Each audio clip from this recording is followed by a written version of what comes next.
આજે something different. હું એક રસપ્રદ વાત લઈને આવી છું. હું આટલું બોલી એટલા સમયમાં તમારી આંખોએ કેટલી વખત પલકારા કર્યા? બસ આજે પાપણના પલકારાની વાત કરવી છે. ભગવાન મનુના ત્રીજા વંશજ રાજા નિમિ થઈ ગયા. રાજા નિમિ પ્રજા કલ્યાણના ખૂબ જ કામો કરતા હતા.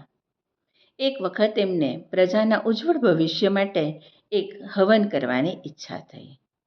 આ યજ્ઞ ખૂબ જ લાંબો હતો અને એ માટે પ્રખર પુરોહિતની જરૂર હતી.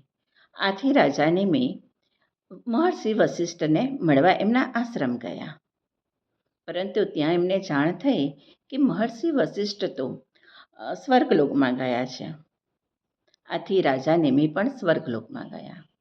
ત્યાં જઈને મહર્ષિ વસિષ્ઠને મળ્યા અને આ આખી યોજનાની વાત કરી. રાજાનો હેતુ જાણી મહર્ષિ વસિષ્ઠ પણ ખૂબ જ પ્રભાવિત થઈ ગયા અને એમણે કહ્યું કે હા, હું ચોક્કસ આ યજ્ઞ કરીશ, પરંતુ અત્યારે હું રાજા ઇન્દ્રને ત્યાં યજ્ઞ કરી રહ્યો છું.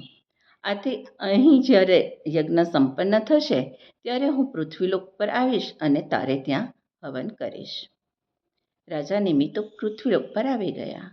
ઘણા બધા વર્ષો નીકળી ગયા, પરંતુ મહર્ષિ વસિષ્ઠ આવ્યા નહીં. રાજા નિમિને તો ખૂબ જ તાલાવેલી હતી. એમણે હવન વહેલાસર કરવો હતો અને પ્રજાને સુખ સમૃદ્ધિ આપવી હતી.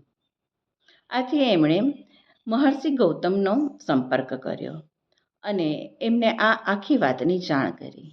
રાજાનો હેતુ જાણીને મહર્ષિ ગૌતમ પણ ખૂબ જ ખુશ થઈ ગયા અને એમણે કહ્યું કે હા, હું આ યજ્ઞ કરીશ. મહર્ષિ ગૌતમે યજ્ઞનો આરંભ કર્યો. યજ્ઞ ચાલતો હતો, ઘણા વર્ષો નીકળી ગયા અને બીજી તરફ વસિષ્ઠજીનો પણ સ્વર્ગલોકમાં ઇન્દ્રને ત્યાં હવન સંપન્ન થયો અને તેથી તેઓ પૃથ્વીલોક પર આવ્યા. આવીને તેઓ સીધા રાજા નિમિને પાસે ગયા. ત્યાં એમણે જોયું તો હવન ચાલતો હતો. આ હવનને જોઈને વસિષ્ઠજીને ખૂબ જ ગુસ્સો આવ્યો કે આ રાજાનો સ્વભાવ કેવો ઉતાવળિયો છે, અને એમણે ગુસ્સામાં શ્રાપ આપી દીધો કે જેવો એનો સ્વભાવ ઉતાવળિયો છે એવો જ એનો આત્મા પણ ઉતાવળિયો અને હળભળાટવાળો થાય. એ સમયે રાજા નિમિ સૂતેલા હતા. એમના શરીરમાંથી એમનો આત્મા બહાર આવી ગયો.